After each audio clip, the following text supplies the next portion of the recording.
All right, again, so good morning, good afternoon, and good evening to all of you. No? So we are now in this part 3 of the accounting essentials for the SME.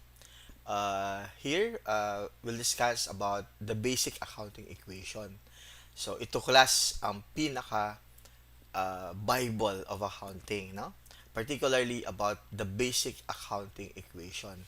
Very important that your asset is always equal to your liabilities and owner's equity. Owner's equity if you are a sole proprietorship. To enhance more about this formula, the formula is assets is equals to liabilities plus your owner's equity plus revenue and expenses. Yan talaga ang formula ng ating basic accounting equations. Okay. So we go one by one. Okay. So when you say about assets, now as a building block, assets are resources owned by a business. No? They are things of value, use, and carrying out such activities as production and exchange. Ibig sabihin, ang assets ay basically resources owned by the business. It should be owned and controlled by you. Ikaw mismo ang may-ari, no? It is used for the production and exchange. You have also here our liabilities. Ano naman yung liabilities, no? Liabilities are claims against your assets and they are existing debts and at the same time obligations. Utang yan, no? Okay. We have also here yung tinatawag nating owner's equity. And the owner's equity here is equal to the total assets minus your total liabilities, no? And the owner's equity represents the owner's claim of your total assets. Class, if you notice, there would be subdivisions, no, of your owner's equity. Ano yon? You add your capital, you have your drawings, later we'll discuss about it. No, ano ba drawings, ano yung capital, then you have your revenues and expenses. Okay, one by one tayo. Of course, your investment by the owner are the assets put in the business. That would be your cash or any other property. Investment, an addition to your capital. You have drawings. Ano yung drawings? Hindi yan nag-drawing ka, ha, no? As an architect, no? Drawings are withdrawal of cash or other assets by the owner for personal use. It will decrease your total owner's equity. Why? Because it parang ano ka personal withdrawal, no? You have also here our revenues. No, ano bang ibig sabihin ng revenues? They are the gross increases in the owner's equity that will results from your activities, no, in business. Ibig sabihin, that would be the purpose of earning your net income, syempre, no? Ano yung mga sample ng ating revenue? Sale of the merchandise, performance of services, rental of property, lending of money. Yan, depende yan sa nature of your business. And with this, the revenues usually result in an increase in an assets. So, mag-i-increase yung ating assets. And also, we have our expenses. Siyempre, kung may revenue, may expense. Hindi pwedeng wala, no? Gastos yan, no? Decreases in the owner's equity that will result in the operating of income. Ano yung mga sample? Magpapasweldo ka, magbabayad ka ng kuryente, supplies expense, no? Any other expenses that will generate your revenue. And the expenses are the cost of your assets, consumed or services used in the process of earning your revenue. That's why, class, if you summarize everything about this, the owner's equity increases when you have an investment by the owner and there will also be revenue. Also, it will increase or decrease, sorry, okay, if there would be withdrawal by the owners and the expenses, no? To discuss further, I have with me here sample, no? Sample, no? Halimbawa, si Mark Duset decides to open a computer programming service. We go back to your assets is equals to liabilities plus owner's equity. So for example, on September 1, he invests $15,000 cash in business which he named SoftBite. So if you have your assets, you have your cash, additional 15,000. Then you have your owner's equity of 15,000 investment. If you notice, assets mo ay 15, on liabilities mo and owner's equity is 15. There would be an increase in cash and increase in the owner's equity. Balanse ba tayo? Yes, balanse tayo.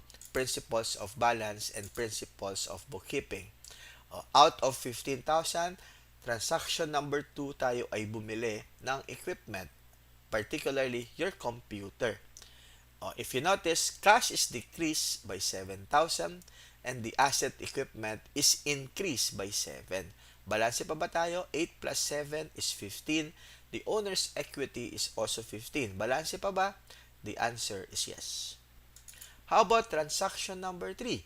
Softbite purchase, computer, paper, and supplies expected to last several months from Chuba Company. And it is 1/6 on account. Nangutang ka. No? Ibig sabihin, bumili ka ng 1/6 of supplies and an addition to your accounts payable of 1/6.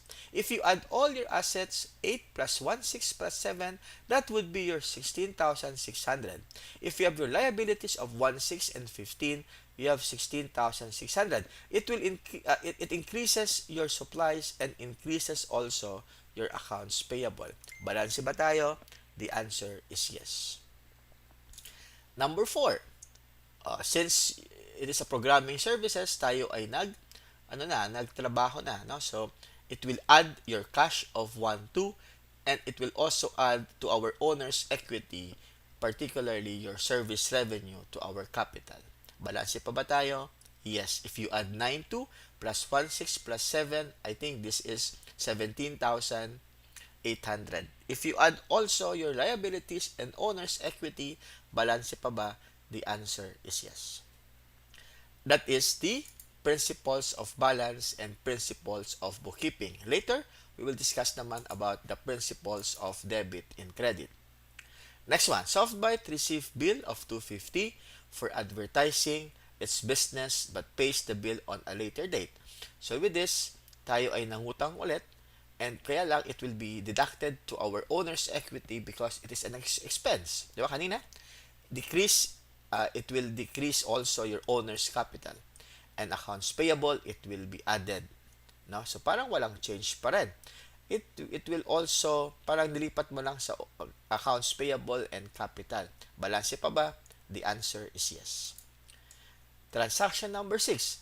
Again, programming services and the cost is 3,500. You receive cash of 1,500. Yung 2,000 ay magiging account receivable. Balanse pa ba tayo? Yes. Cash is increased by 1,500. Accounts receivable is increased by 2,000. And deposit capital is increased by 3,500. Transaction number 7. Expenses is paid in cash. So, lahat ng babayaran natin sa kuryente, sa salaries ng ating mga empleyado, and utilities. If you notice, there is a decrease sa ating cash. So you have 9,000. How about the owner's equity? It will also decrease. Kasi class, cash is decreased by 1,700 and deposit capital is decreased by the same amount. Balanse pa ba tayo? Yes. Okay. Transaction number 8. Di ba kanina tayo ay nangutang ng worth 250? Ngayon class, meron na tayong cash. So babayaran natin ng 250. Deduction on the part of cash. That's why you have 8,750. Then also, there would be a deduction sa ating accounts payable of 250. Cash is decreased by 250 and the AP is decreased by the same amount. Next one, if you receive 600 and cash is received from customers who have previously been billed for services in transaction number 6. Ibig sabihin, nagbawas sa utang ng customers mo, it will be deducted sa ating AR and added naman sa ating cash of 600. Ibig sabihin, walang change. And the last one is all about withdrawals of 1,300. Ibig sabihin, personal withdrawal, it will decrease by 1,300 of your cash and also your capital is decreased by the same amount. This one is a sample technique on how you will be able to record your assets, liabilities, and owner's equity. In my part 4, I will discuss about the principles of debit and credit, and that's your accounting. So again, see you for my part 4. Bye bye.